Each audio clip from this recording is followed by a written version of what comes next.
नमस्कार दोस्तों, सुप्रभात। दिवाली के दिन आपका स्वागत है। मतलब करंट अफेयर्स के डेली डोज में मैग्नेट ब्रेन्स बैंकिंग पर मैं यादवेंद्र आपका बहुत बहुत स्वागत करता हूं। दोस्तों, आज मैं ईश्वर से प्रार्थना करता हूं कि आप हर वो इच्छा जो आप चाहते हैं, आपके मन में है, वो ईश्वर, देवी लक्ष्मी, देवी सरस्वती और भगवान गणेश वो पूर्ण करे। तो इस दिवाली खुशहाली के साथ मनाइए, अपने देश और अपनी दुनिया का भला करते हुए मनाइए। मतलब मेरा सीधा सा उद्देश्य है, नारा है, आप चाइना फ्री दिवाली मनाइए।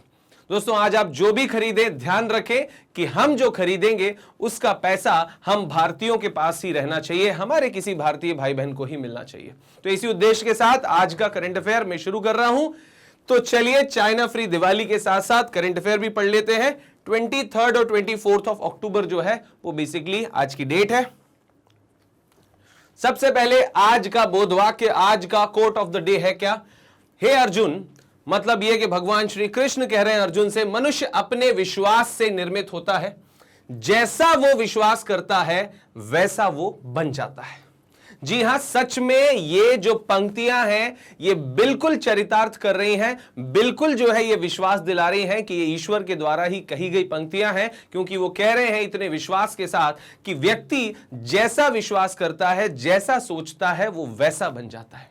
इसलिए हमेशा सोच अपनी सकारात्मक होनी चाहिए, सोच बड़ी होनी चाहिए और कुछ कर गुजरने का जज्बा हमेशा होना चाहिए। कभी भी डिप्रेस नहीं होना चाहिए।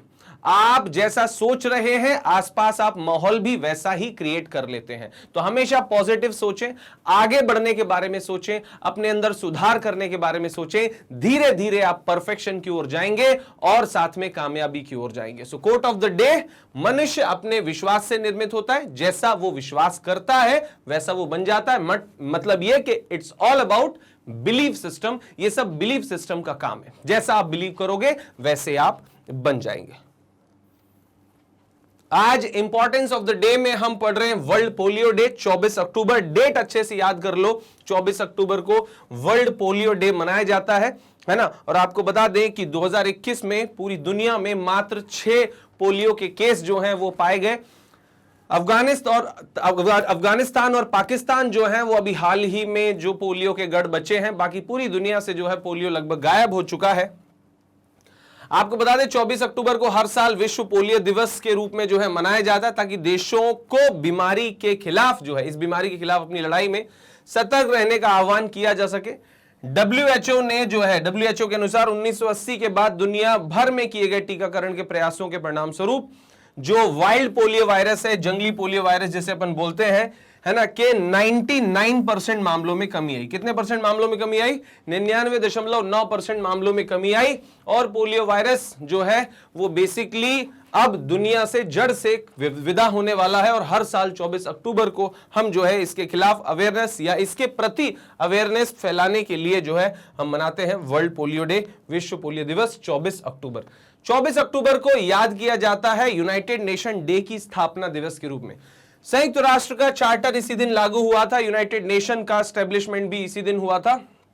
आपको बता दें कि बेसिकली 1948 से यह दिन मनाया जाता है और 1971 में संयुक्त राष्ट्र महासभा द्वारा सदस्य राज्यों द्वारा सार्वजनिक अवकाश के रूप में इसे मनाने की सिफारिश की गई थी। तो मतलब यह कि अवकाश के रूप में 1971 से मना रहे हैं, लेकिन 1948 से हम यूनाइटेड नेशन का एस्टेब्लिशमेंट डे 24 अक्टूबर को मनाते आ रहे हैं। आपको बता दूं, यूनाइटेड नेशन का स्थापना 24 अक्टूबर 1945 को हुई थी। इसका जो मुख्यालय है या जो हेड ऑफिस है वो हम सब जानते हैं कहां पर है। तो इसका हेड ऑफिस या मुख्यालय कहां है? न्यूयॉर्क में इसका हेड ऑफिस है, ये भी आप जानते हैं। न्यूयॉर्क में जो है इसका मुख्यालय है, हेड ऑफिस है ना। और सदस्यों की अगर बात की जाए तो सदस्य अभी इस समय है 193, 193 सदस्य देश हैं। आपसे पूछा जाए कि महासचिव कौन है, तो आप वो भी बता सकते हैं कि महासचिव जो है वो है एंटोनियो ग्यूटेरेस। Antonio Guterres. अच्छा, ये जो एंटोनियो ग्यूटेरेस भाई साहब हैं, ये कहां के रहने वाले हैं? पुर्तगाल के रहने वाले हैं। आपको बता दूं दुनिया भर में शांति स्थापित करने के लिए, दुनिया भर में सभी देशों को एक झंडे के तले लाने के लिए, मिलकर जुलकर जो है सारी समस्याओं का हल निकालने के लिए यूनाइटेड नेशन बनाया गया। और यूनाइटेड नेशन को कितने देशों ने मिलकर बनाया? तो 51 फाउंडिंग मेंबर्स, है ना। आपसे पूछा जाए कि फाउंडिंग मेंबर्स कितने थे, तो फाउंडिंग मेंबर्स जो है 51 थे, है ना। और अब जो है मेंबर्स कितने हो गए? वर्तमान सदस्य जो है वो कितने हो गए? 193, है ना। और महासचिव कौन है? Antonio Guterres. ये सब जो है मैंने आपको जानकारी दी है यूनाइटेड नेशन के बारे में, कुछ बेसिक इंफॉर्मेशन जो आपको याद रखना है। आपको बता दें यूनाइटेड नेशन का डे जो है हम मना रहे हैं 24 अक्टूबर को, मतलब कि आप खुद याद रखिए कि ये जो है यूनाइटेड नेशन का स्थापना दिवस है। चलिए आगे बढ़ते हैं।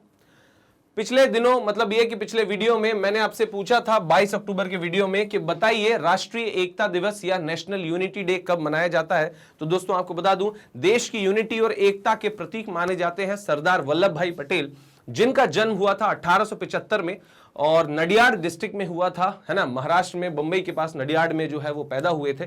और उन्हीं के जन्मदिन के उपलक्ष्य में जो है ये नेशनल यूनिटी डे या राष्ट्रीय एकता दिवस मनाया जाता है। तो आपको बता दूं उनका जन्म हुआ था 1875 में, 1875 में। और 1875 में जो जन्म हुआ था वो 31 अक्टूबर को हुआ था।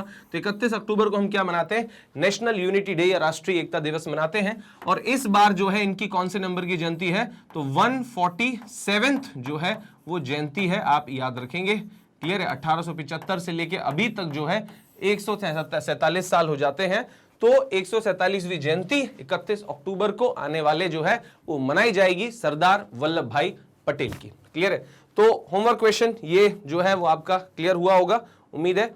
अब बात करते हैं, which organisation has recently started a scheme named Dhan Varsha. कौन सी संस्था है, कौन सी ऑर्गेनाइजेशन है जिसने हाल ही में धन वर्षा नाम की योजना शुरू की? तो दोस्तों आपको बता दूं कि रिसेंटली LIC ने धन वर्षा नाम की योजना शुरू की है, जिसमें आकस्मिक मृत्यु पर जो है बेसिकली एक एश्योर्ड अमाउंट, बेसिकली जो भी तय होता है, जो पॉलिसी आप लेते हो, आकस्मिक मृत्यु पर जो है एक सम एश्योर्ड रहता है कि भैया इतना पैसा परिवार के जो है पालन पोषण के लिए दिया जाएगा। तो उससे संबंधित जो है ये बेसिकली स्कीम है जो LIC के द्वारा शुरू की गई है ना। आकस्मिक मृत्यु के समय परिवार की सहायता, परिवार की सहायता करने के लिए, ये ध्यान रखेंगे। अच्छा, अब ये जो है वो किसने शुरू किया? तो आप ध्यान रखेंगे LIC लाइफ इंश्योरेंस कॉर्पोरेशन। और जो है यह नाम क्या है? धन वर्षा। धन वर्षा नाम की योजना है, पॉलिसी है जो कि LIC लेकर आया है, ये आप याद रखेंगे। ठीक है, अब आगे बात करते हैं आज की हेडलाइन की। तो हेडलाइन में सबसे पहले आज हमारा डिस्कशन है कि इंडिया और फ्रांस जो है re elected as the president and co chair of ISA बोले तो इंटरनेशनल सोलर अलायंस। 2015 में फ्रांस के राष्ट्रपति फ्रांसवा होलांद और भारत के प्रधानमंत्री नरेंद्र मोदी, इन दोनों ने मिलकर जो है स्थापना करवाई थी इंटरनेशनल सोलर अलायंस की, जिसका हेड ऑफिस जो है आज भी गुड़गांव में है, गुरुग्राम हरियाणा में है। दुनिया भर में देशों को सोलर पावर के प्रति जागरूक बनाना और सोलर पावर जनरेशन को एक मुख्य मुद्दा दुनिया में बनाना उद्देश्य था इस ऑर्गेनाइजेशन का, जो काफी हद तक कामयाब होता दिख रहा है। आगे हम और इस पर बात करेंगे। फिर बात करें तो गिफ्ट सिटी जो है वो फिनटेक एसोसिएशन ऑफ जापान ने जो है साइन किया है MOU गिफ्ट सिटी के लिए या गिफ्ट सिटी के डेवलपमेंट के लिए। तो बेसिकली गिफ्ट सिटी जो है वो कहां है तो आपको बताऊंगा मैं। और दूसरी बात ये कि ये जो है वो फाइनेंशियल टेक सिटी है, मतलब ये कि जहां पर दुनिया भर की जो फाइनेंशियल कंपनीज हैं, बड़ी बड़ी कंपनीज हैं, यहां पर जो है अपना प्लांट, अपनी कंपनीज, अपने हब जो है स्थापित कर पाएंगी। सरकार विशेष जो है स्पेशल इकोनॉमिक जोन जो है ऐसी कंपनियों के लिए डेवलप कर रहा है। और उस गिफ्ट सिटी के लिए जो है डेवलपमेंट के लिए साइन किया है MOU किसने? जापान ने। क्लियर है? तो आप ध्यान रखेंगे। और फिनटेक एसोसिएशन जापान जो है उसने साइन किया गिफ्ट सिटी से MOU, आप ध्यान रखें किस देश से किया। तो वो PhonePe invest $200 million to set up data centres in India. मतलब फोन पे ने डेटा सेंटर्स जो है सेटअप करने के लिए बेसिकली कितना तो 200 मिलियन अमेरिकी डॉलर का जो है निवेश करने की घोषणा की है।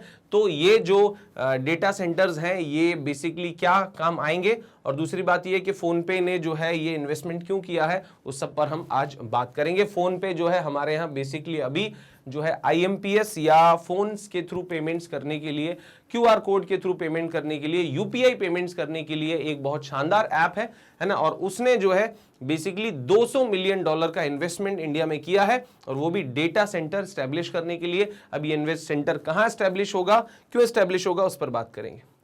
फिर बात करते हैं शिव नाडार जो है यहां पर बोलेंगे कि basically EdelGive topped the Hurun India philanthropy list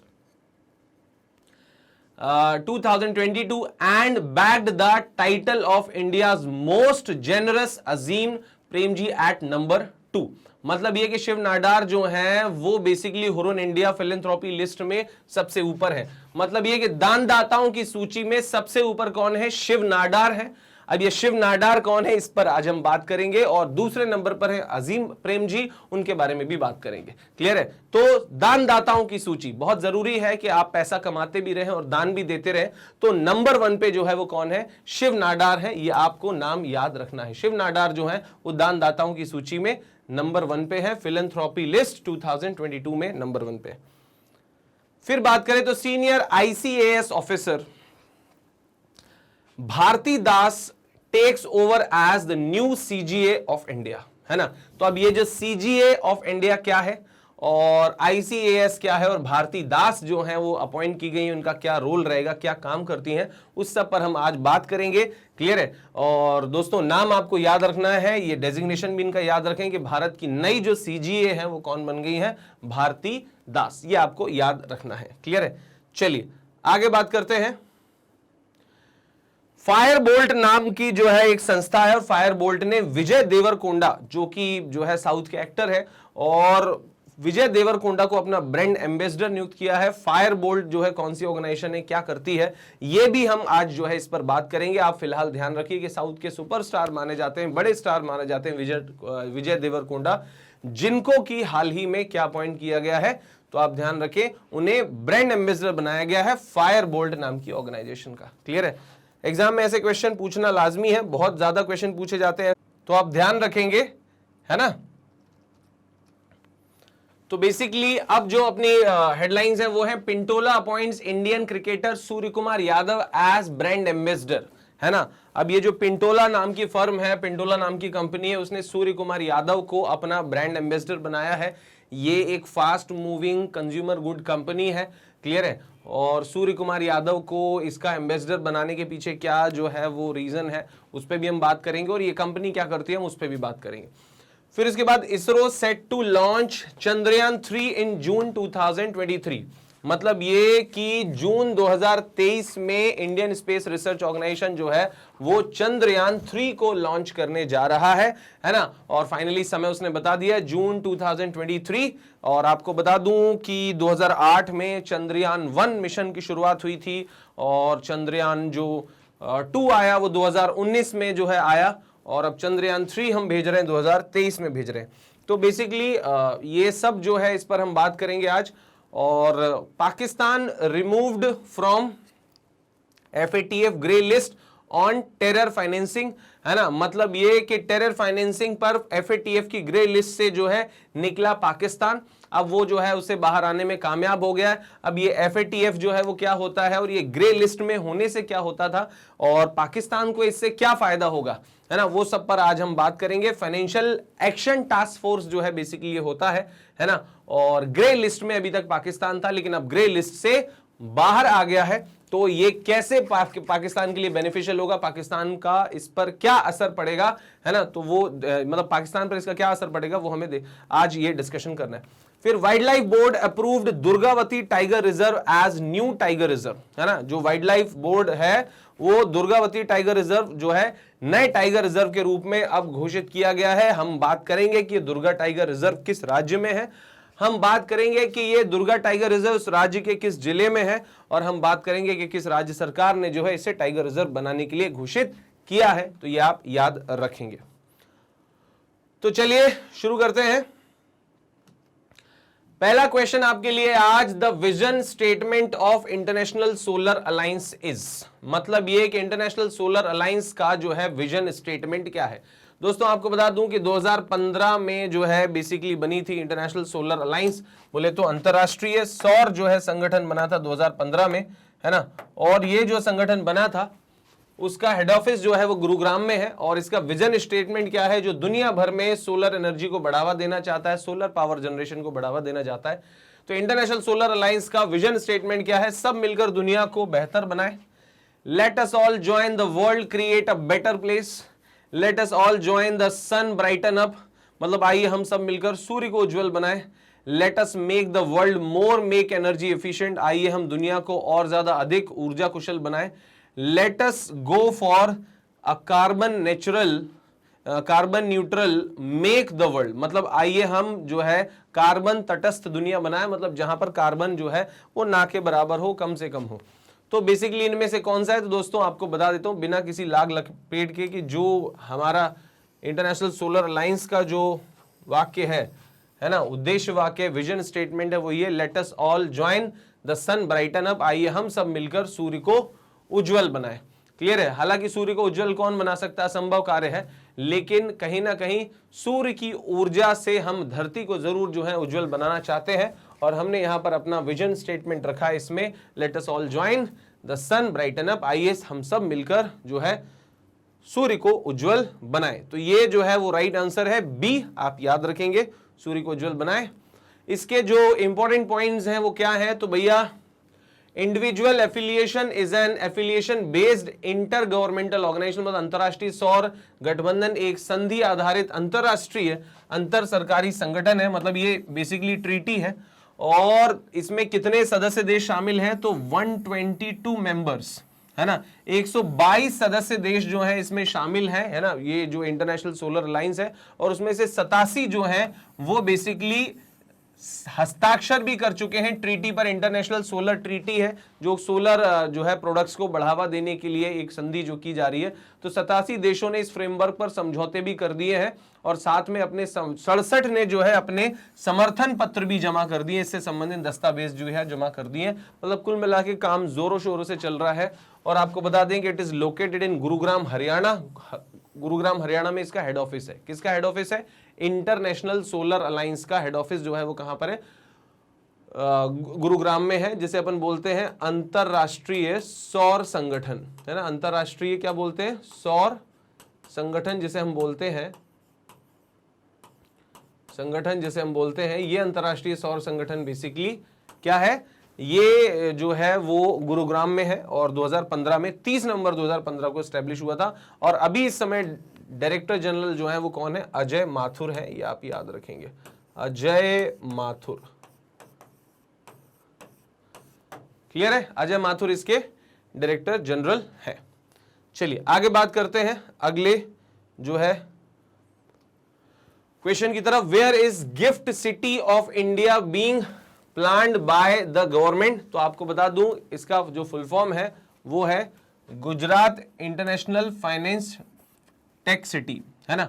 Gujarat international finance tech city जो है वो बेसिकली इसका नाम है, फुल फॉर्म है। और ये जो गिफ्ट बोला जाता है इसको फुल फॉर्म मतलब इसका abbreviation Gujarat international finance tech city, ये बनाई गई है अहमदाबाद में। कहां बनाई गई है, अहमदाबाद में बनाई गई Gujarat international finance tech city, है ना। और सभी तरह की कंपनियों को, फाइनेंशियल कंपनीज को सुविधा देने के लिए एक जगह जो है उन्हें बसाने की योजना है ना। और ये भारत की पहली जो है ऑपरेटेड स्मार्ट सिटी भी बनने वाली है ना। और ये कहां पर है, अहमदाबाद में, आप याद रखेंगे। इसके बारे में कुछ और अगर आप जानना चाहते हैं तो देखिए, India's gift city plan being made in Ahmedabad Gujarat, मतलब इंडिया का जो गिफ्ट सिटी का प्लान है वो जो है वो कहां पर बना है, गुजरात में, अहमदाबाद में बना है। और दूसरी बात ये है कि Gujarat international finance tech city के लिए जो है ये खड़ा है। और दूसरी बात ये कि it is India first international financial services centre, ये भारत का पहला जो है वित्तीय सेवा केंद्र होगा। मतलब सभी तरह की फाइनेंशियल सुविधाएं जो है यहां पर मिलेंगी, उससे संबंधित कंपनियां जो है अपने ऑफिसेज यहां पर खोलेंगी। And the first there is also an operational smart city, मतलब भारत की पहली ऑपरेशनल स्मार्ट सिटी कौन सी होगी, तो आप ध्यान रखेंगे first operational smart city, Bharat की पहली ऑपरेशनल स्मार्ट सिटी जो है रहने वाली है, नाम क्या है? Gift city. और गिफ्ट सिटी है कहां पर? तो गिफ्ट सिटी गुजरात में है। गुजरात में कहां पर? अहमदाबाद में है। और 3.9 स्क्वायर किलोमीटर जो है वो बेसिकली इसका एरिया है। अगर एरिया की बात करें तो 3.9 स्क्वायर किलोमीटर के एरिया में जो है ये बेसिकली गिफ्ट सिटी वो बसाई जा रही है और बड़े लेवल पर, युद्ध स्तर पर इसका काम चल रहा है। Gift city Gujarat international finance tech city. Okay, चलिए आगे बढ़ते हैं नेक्स्ट क्वेश्चन की तरफ। उससे पहले हमारे पास कुछ और भी इंफॉर्मेशन है कि it will have features like underground utility tunnel. मतलब ये कि जो Gujarat international finance tech city है उसमें अंडरग्राउंड टनल होंगे, यहां से वहां, एक बिल्डिंग से दूसरे बिल्डिंग में, एक रोड से दूसरे रोड की तरफ जाने के लिए, है ना। और डिस्ट्रिक्ट कूलिंग सिस्टम, मतलब शहर को ठंडा रखने का सिस्टम भी जो है यहां पर होगा। और दूसरी बात ये है कि जो इसकी मीटिंग बात करें तो Gujarat international finance tech city company limited जो है हाल ही में बेसिकली इसकी एक मीटिंग भी संपन्न हुई। और एरिया जो है मैंने जैसे कि बताया आपको 3.99 स्क्वायर किलोमीटर जो है इसका एरिया है। PhonePe going to invest $150 million on data centres. मतलब ये कि भैया डेटा को स्टोर करने के कुछ सेंटर्स जो हैं वो खोले जा रहे हैं और उनमें इन्वेस्ट कर रहा है कौन? फोन पे। आपको बता दूं वॉलमार्ट जो आप जानते हैं, है ना, दुनिया भर में बेसिकली मल्टीपल गुड्स के ट्रेड के लिए जाना जाता है ना। और वॉलमार्ट जो है, जो कि चेन है एक बहुत बड़ी, और वॉलमार्ट का ही जो है एक वेंचर है फोन पे जो इंडिया में काम करता है। और अब फोन पे डेटा सेंटर्स में इन्वेस्ट कर रहा है कितना? $150 मिलियन, है ना। In India would enable the startup to scale up its overall capacity. मतलब ये कि स्टार्टअप की जो है डेटा सेंटर्स की जो है ये कैपेसिटी पूरी बढ़ाएगा बाय 14 मेगावाट, 14 मेगावाट तक इनकी कैपेसिटी बढ़ा देगा। अब ये जो डेटा सेंटर्स हैं इनकी 4 फैसिलिटीज, मतलब 4 सेंटर्स जो हैं वो खुल रहे हैं। कुछ बेंगलुरु में खुल रहे हैं और कुछ कौन सी सिटी में खुल रहे हैं? Which city of the country. मतलब कहने का मतलब है ये फोन पे भारत में डेटा सेंटर, डेटा केंद्रों पर $150 मिलियन का निवेश कर रहा है। डेटा सेंटर्स वो होते हैं जहां पर बहुत सारा डेटा एक साथ स्टोर किया जा सकता है ना, वो डेटा सेंटर्स कहलाते हैं। तो भैया यहां पर एक तो बेंगलुरु में जो है इसका सेटअप है, और दूसरा डेटा सेंटर जो है बेंगलुरु के अलावा भारत के किस शहर में जो है स्थापित किया जाएगा? So the right answer is Mumbai. Bengaluru और मुंबई में 4 डेटा सेंटर्स टोटल जो एस्टेब्लिश किए जा रहे हैं दोनों शहर के मिला के, और $150 मिलियन का इन्वेस्टमेंट फोन पे कर रहा है, ये आप याद रखेंगे। इसके बारे में जो इंपॉर्टेंट जानकारी वो ये है कि फोन पे is an Indian digital payments app है वो, and financial technology company headquartered in Bengaluru. Phone पे का जो हेडक्वार्टर है वो किधर है? बेंगलुरु में है। डिजिटल पेमेंट कंपनी है ना। और दूसरी बात ये कि फोन पे वाज फाउंडेड इन 2015। फोन पे की स्थापना कब हुई थी? दिसंबर 2015 में बाय समीर निगम, राहुल चारी एंड बर्जीन इंजीनियर, है ना। तो भैया देखिए समीर निगम, राहुल चारी और बर्जीन इंजीनियर ने जो है फोन पे को बनाया था। हालांकि इसमें जो अब इन्वेस्टमेंट ज्यादा है वो किसका है? वॉलमार्ट का है।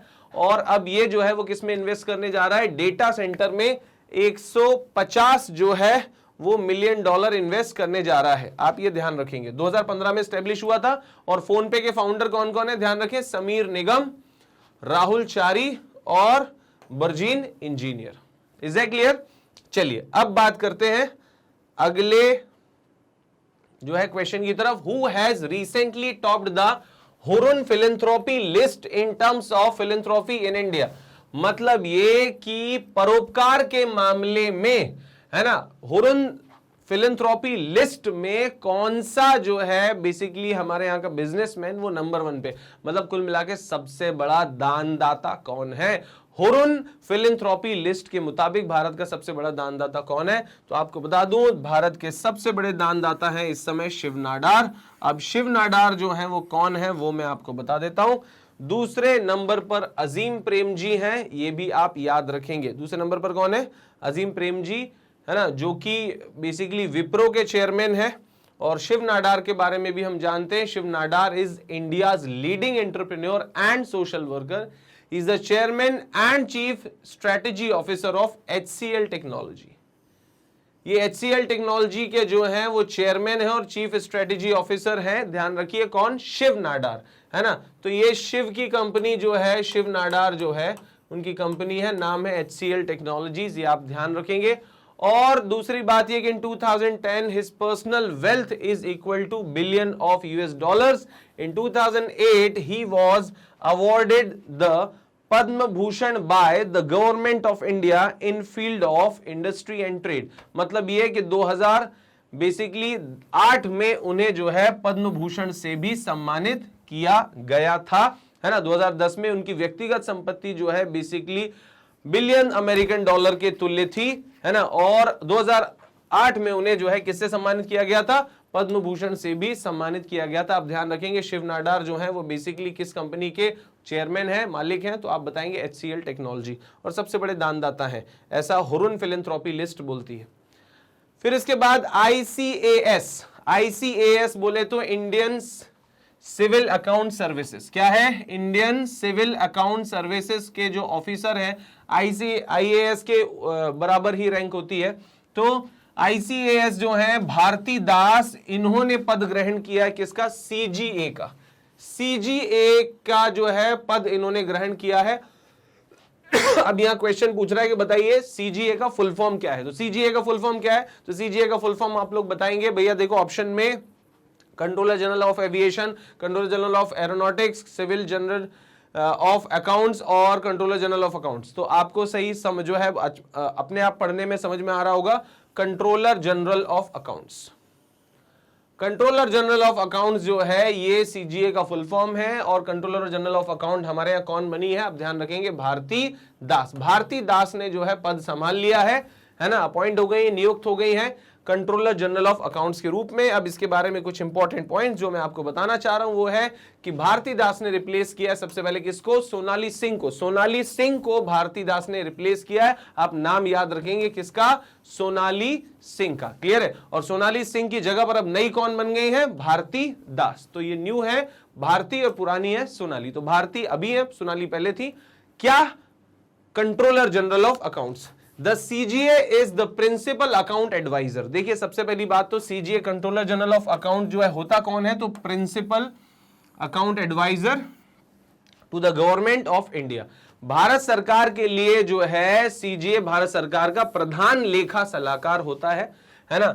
मतलब ये कि अकाउंट्स के मामले में सलाह CGA ही देता है। कार्यालय, व्यय विभाग, वित्त मंत्रालय भारत सरकार में आता है। ये क्लियर है। मतलब ये किसके अंडर में आता है, तो बेसिकली जो है ये basically office is in the department of expenditure, ministry of finance, वित्त मंत्रालय के अंतर्गत आता है डिपार्टमेंट ऑफ एक्सपेंडिचर, है ना। वित्त मंत्रालय के अंतर्गत एक विभाग है डिपार्टमेंट ऑफ एक्सपेंडिचर, तो ये उसके अंतर्गत आता है।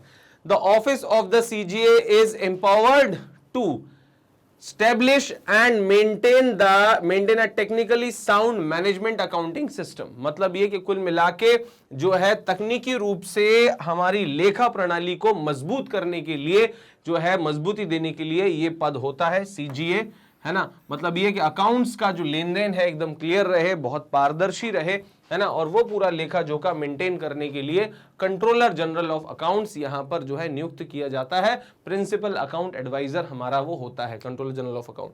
ओके, तो वो कौन है अभी ध्यान रखेंगे, भारती दास नियुक्त हो गई।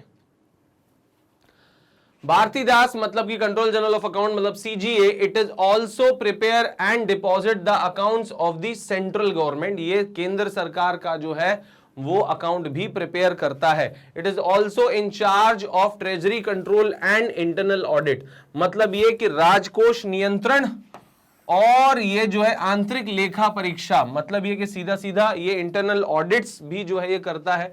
मतलब ये कि ये पता लगाता है कि अकाउंट का पैसा कहां गया, कहां से आया, कितना खर्च हो रहा, उस पर भी इसका नजर रखना, ऑडिट करना, सब इंटरनल ऑडिट करना इसका काम है।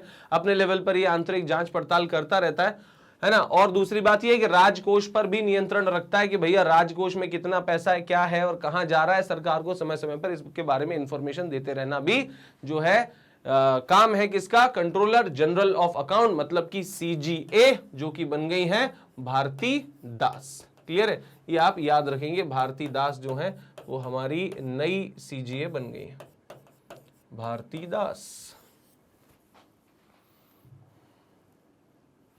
चलिए, recently FireBoltt appointed Vijay Deverakonda as its new ambassador या एम्बेसडर।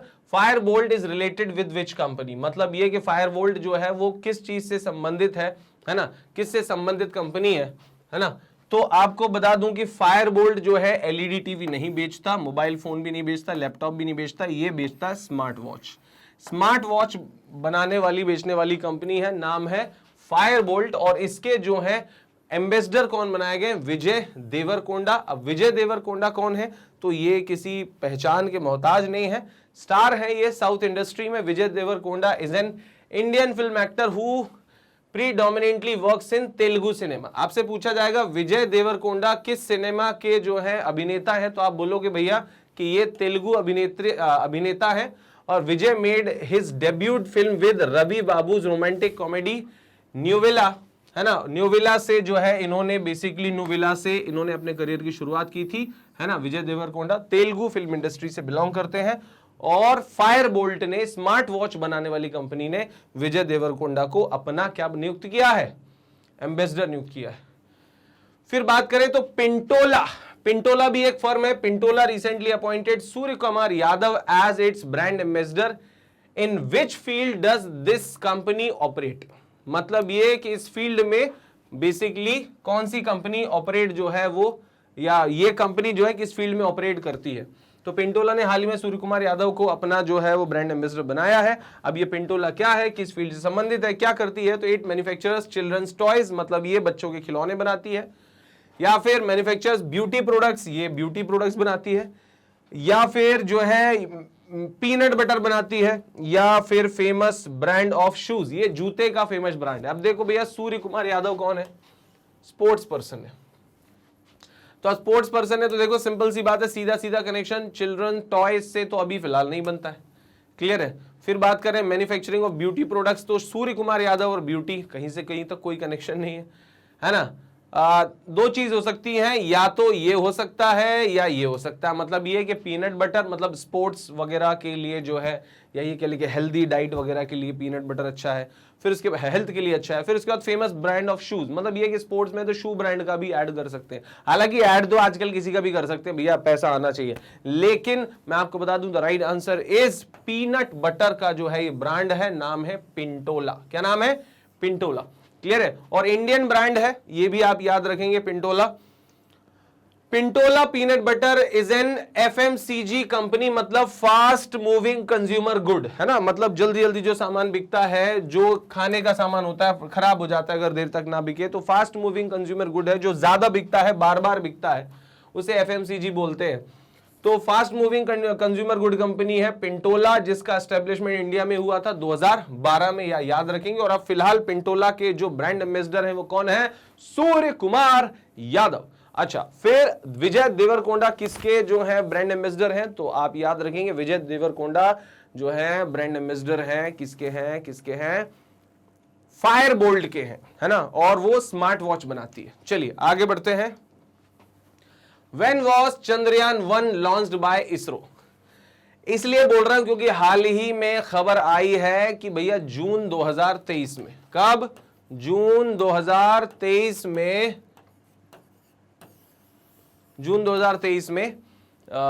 चंद्रयान जो है 3, चंद्रयान 3 जो है लॉन्च होगा, चंद्रयान 3 लॉन्च होगा। अब ये चंद्रयान 3 लॉन्च होगा तो दोस्तों आपको दिमाग में पता होना चाहिए ना, चंद्रयान 2 कब आया, चंद्रयान 1 कब आया। तो दोस्तों यहां पर क्वेश्चन में पूछा गया चंद्रयान 1 कब आया, तो आपको बता दूं चंद्रयान 1 आया था 22 अक्टूबर 2028 को प्रक्षेपित किया गया था। दूसरी बात यह कि चंद्रयान 2 की बात की जाए, चंद्रयान 2 की बात की जाए तो ये 2019 में प्रक्षेपित किया गया था चंद्रयान 2। और चंद्रयान 3 की बात की जाए तो ये जनवरी 2023 में प्रक्षेपित किया जाएगा, आप याद रखेंगे। अभी फिलहाल जो चंद्रयान जो 1 गया था, ये जो है चंद्रमा पर पानी का पता लगाने के लिए गया था।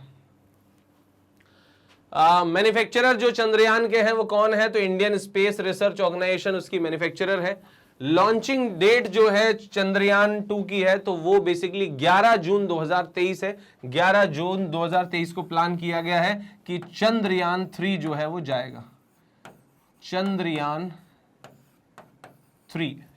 3 जो है वो 11 जून 2023 को जाएगा।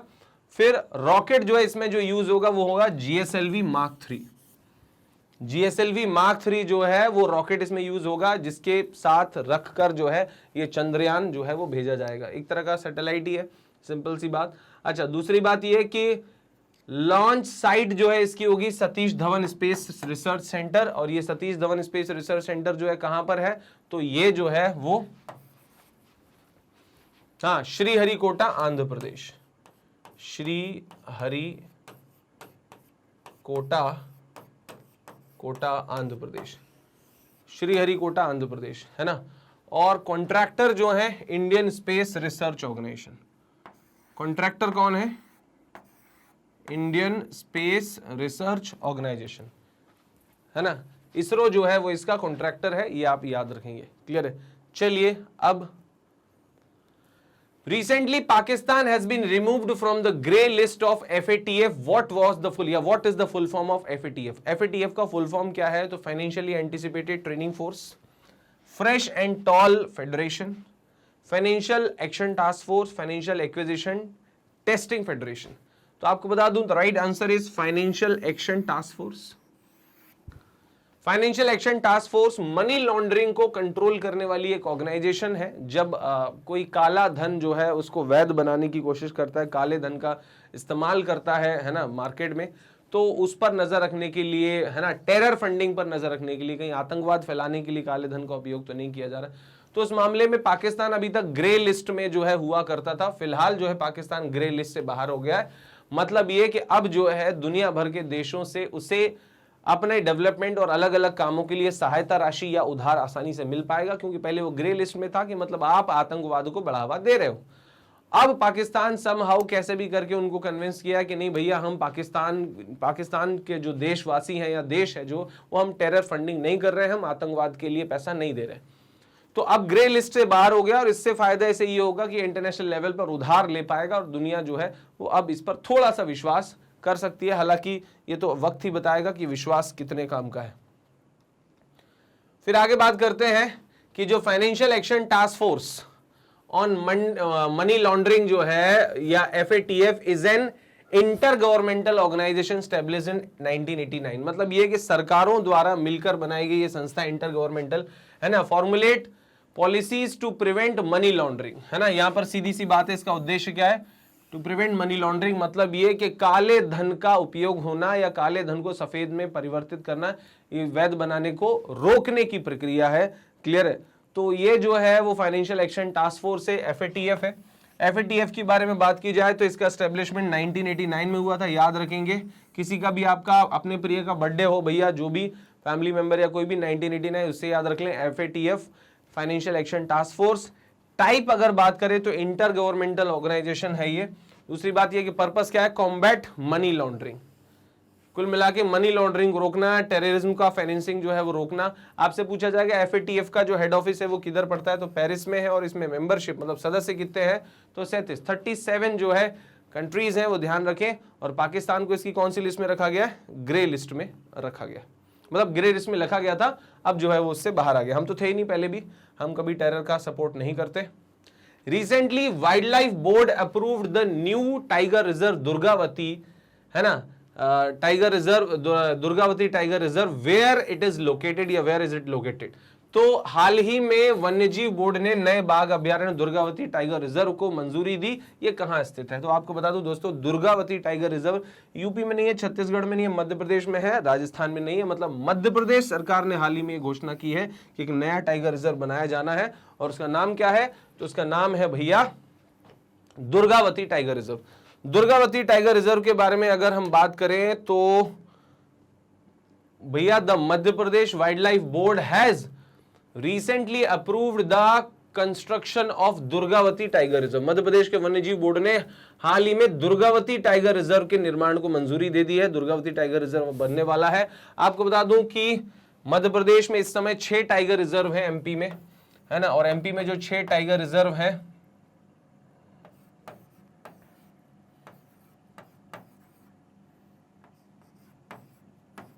देखिए कान्हा, संजय, सतपुड़ा, बांधवगढ़, पेंच और पन्ना, ये 6 टाइगर रिजर्व है।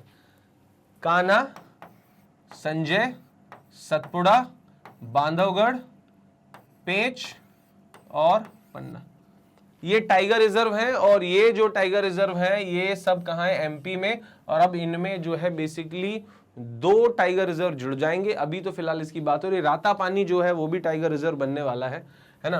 और अब जो है यहाँ पर अनाउंसमेंट हो गया है कि इसका दुर्गावती टाइगर रिजर्व का। और आपको बता दें कि जो है basically it will host tiger reserve of Panna tiger reserve, है ना, tigers of Panna tiger reserve. मतलब ये कि पन्ना टाइगर रिजर्व के जो टाइगर्स हैं वो यहां पर लाए जाएंगे, ठीक है ना। A quarter of which is set to be submerged due to the interlinking of the Ken Betwa rivers, है ना। मतलब यह पन्ना टाइगर रिजर्व के बाघों की मेजबानी करेगा, जिसमें से 1/4 केन बेतवा नदियों को जोड़ने के कारण जलमग्न जो है उसमें होना तय है, ठीक है। केन और बेतवा नदियों को जोड़ा जा रहा है, जिसकी वजह से 1/4 पार्ट जो है पन्ना टाइगर रिजर्व का जो है वो क्या हो जाएगा? डूब जाएगा। उसकी वजह से ये टाइगर जो है अब यहां लाए जाएंगे। It will spread over a new tiger reserve of 2339 square kilometre covering Narsinghpur, Damoh and Sagar district of Madhya Pradesh. मतलब ये कि ये मध्य प्रदेश के नरसिंहपुर, दमोह और सागर जिलों को कवर करते हुए जो है नए बाघ अभयारण्य में जो है फैल जाएगा। तो बेसिकली आप ध्यान रखेंगे कि ये जो दुर्गावती टाइगर रिजर्व है वो किधर बन रहा है? तो नरसिंहपुर, दमोह और सागर में जो है कॉमन एरिया रहेगा, है ना। और बेसिकली आपसे पूछा जाए किन 2 नदियों को जोड़कर, तो आप ध्यान रखेंगे भैया केन और बेतवा। केन और बेतवा लिंक का जो प्रोजेक्ट है उसकी वजह से कुछ इलाका डूब रहा है और उसकी वजह से कुछ नया इलाका जो है वो अब टाइगर रिजर्व में तब्दील किया जा रहा है केन बेतवा के मर्जर के बाद, है ना, लिंकिंग के बाद। It will have an area of 1414 square kilometer as core area and 925 square kilometre as buffer zone. Core area रहेगा 14 से 14 और बफर जोन रहेगा 925 स्क्वायर किलोमीटर का। ये आप ध्यान रखेंगे।